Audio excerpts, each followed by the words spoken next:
Fan theories have been circulating around the internet, and they really make you question your childhood or some of your favorite TV shows. Pokemon is a huge franchise, so it was actually shocking to hear some of these, disturbing theories. And warning, these theories are very dark, so brace yourselves. How's it going, YouTube? I'm your host for this one, Landon Dowlatsingh, and welcome back to a brand new video here on Most Amazing Top 10. Make sure you guys hit the subscribe button if you guys aren't subscribed to us. Become a part of the Most Amazing family here on YouTube. We are on the road to 6 million subscribers. And also share your loves to our new channel, Beyond the Screen. It's doing big things right now, guys. Go check it out right over here. This is a channel where we talk about movies, TV shows, pretty much anything, on the big screen. Alright, let's jump right into this list. This is the top 10 scary Pokemon theories. The massive war explodes onto this list at number 10. Do you guys remember playing Pokemon Red and Blue? If you pay close attention, you'll notice that there aren't a lot of middle-aged characters in the game. Fans have been wondering why there are only young children and elderly characters in these games. Well, we might have one explanation for this. We have a few adults in the game that appear, but what about everyone else? Fans are theorizing that the reason why there aren't a lot of adults in the game is because of a war that happened in the Kanto region. Lieutenant Surge, the Vermilion City gym leader, said how an electric type Pokemon saved him during the war. So since these games take place in their own universe, he wasn't referring to any historical wars. The war caused massive casualties, which caused a gap in generations.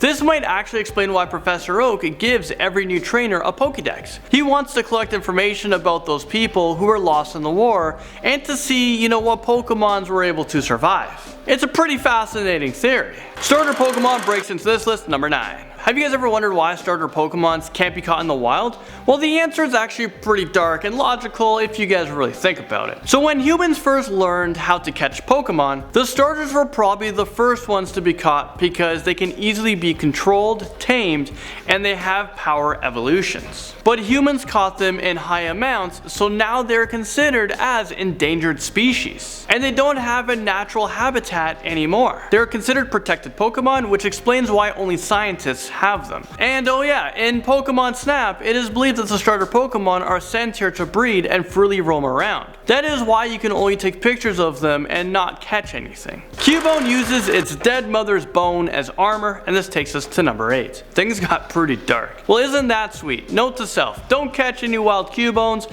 If you consider CUBONE cute, you might want to rethink that. These little guys have apparently had like a rough upbringing, to say the least. It's argued that CUBONE are baby Kangaskhan that lost their mothers. So when the Kangaskhan dies, the baby in the pouch will take her skull and wear it to become CUBONE. Eventually the skull fuses to its head and he will evolve into Marowak. This theory even goes as far to say that once he is a Marowak, he will evolve into Kangaskhan to start the whole dark and depressing cycle over and over again. Brock is cursed. Yep. This comes into number 7. One Pokemon theory suggests that the reason why Brock doesn't open his eyes is because he is cursed. The curse is known as the Mystic Eye of the Gorgon. And it is the same exact curse that affected the Greek monster Medusa. So basically anyone who looks at her face and into her eyes would turn into stone. So Brock doesn't open up his eyes because he is scared of cursing others. This is also why he became a rock type Pokemon trainer, because all of his Pokemon are already made of stone. Maybe he turned them into stone. Did you guys know that Brock has stirred up a lot of controversy in the Pokemon franchise? When I was researching this video, I had no idea. He was actually temporarily removed from the anime because people believe that he was a racist stereotype against Japanese people. Pokemon Go candy sweetens things up at number 6. Okay, just kidding. This theory is the opposite of sweet. In Pokemon Go, the candy is fed to your Pokemon so that they can level up and progress in the game. Seems innocent, right? Well, wrong. One fan suggests that Professor Willow gives you these treats after you give him the same Pokemon as the main ingredient. Yeah, that's right.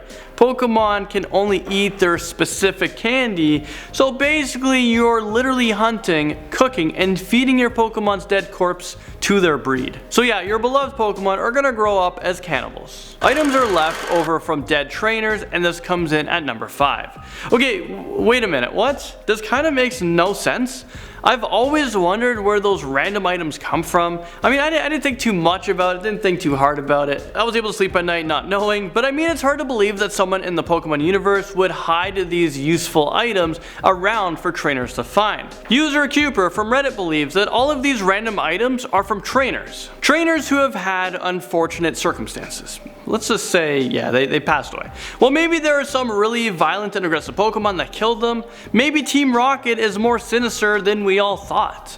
If you think about it, there are a ton of Pokemon that are capable of murdering people. Some of them breathe fire and literally poison the air. I guess this theory kind of makes sense. Haunting us in at number 4, we have your stalker dad. Yeah, that's right. Your dad in Pokemon Red or Blue might actually be a creepy stalker. In Pokemon Red and Blue, we don't really know what happened to your dad. But what we do know is that there is a strange man who can be found lurking in all of the gyms. If you talk to him, he will offer you advice and encouragement before you challenge the gym leader. But did you guys ever stop to think that this guy might just be a little bit too friendly? One theory says that this creepy gym guy is actually your dad.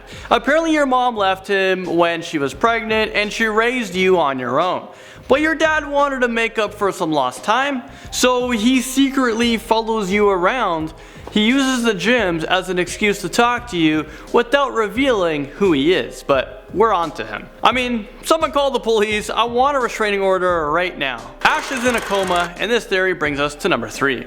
In some of the early episodes of Pokemon, Ash was hit by lightning while he was riding his bike. So although we see him going on adventures, defeating gym leaders, and catching Pokemon, he is actually in a comatose state. Apparently, the whole series is just a dreamland that Ash created while he was sleeping in his coma. It's believed that although he stays the same age throughout the entire series, which I don't know how that's possible, he is actually aging somewhere in a hospital bed, like in real life. And he's unaware of what actually happened to him. Things just got really dark. Team Rockets are in Purgatory, and this brings us to number 2. For those of you who don't know, Catholics believe that Purgatory is a state where dead souls are purified from their sins. Basically, it's a place between heaven and hell where the person isn't bad enough to be sent to hell, or they're not good enough to be sent to heaven. So instead, they're temporarily sent to Purgatory, where the person suffers and is purified so that they could be sent to heaven. So this explains why Team Rocket are consistently failing at everything they do, and why time in the Pokemon universe never really passes. According to this dark theory, Team Rocket is in Purgatory because they separated a boy from his Pikachu in real life. Because, you know, Pikachus exist in real life. Well, they accidentally killed the Pikachu, which caused the boy to commit suicide, so they were forced to relieve the incident in a million ways to mess up with their own attempts in order to make things right. This is why Ash never really grew up, and why Pikachu doesn't evolve. Lavender Town suicides tops our list at number 1. There was a sudden spike of sick children who committed suicide shortly after playing Pokemon Red and Green, and that was when it was released in Japan. This strange occurrence was linked to the original Lavender Town theme song. The Japanese variation of this tune is more high-pitched, and it has frequencies that only children and young teenagers can hear. There have been at least 200 suicides that have been linked to this song. People have been calling it the Lavender Town Syndrome or the Lavender Town Suicides. The game developers rushed to fix the issue, so that is why the theme song is slightly different in the international releases. Well, there you guys go. You made it to the end of this video. I just want to say thank you guys so much for watching, and I'll see you all in the next most amazing top 10 video. Bye.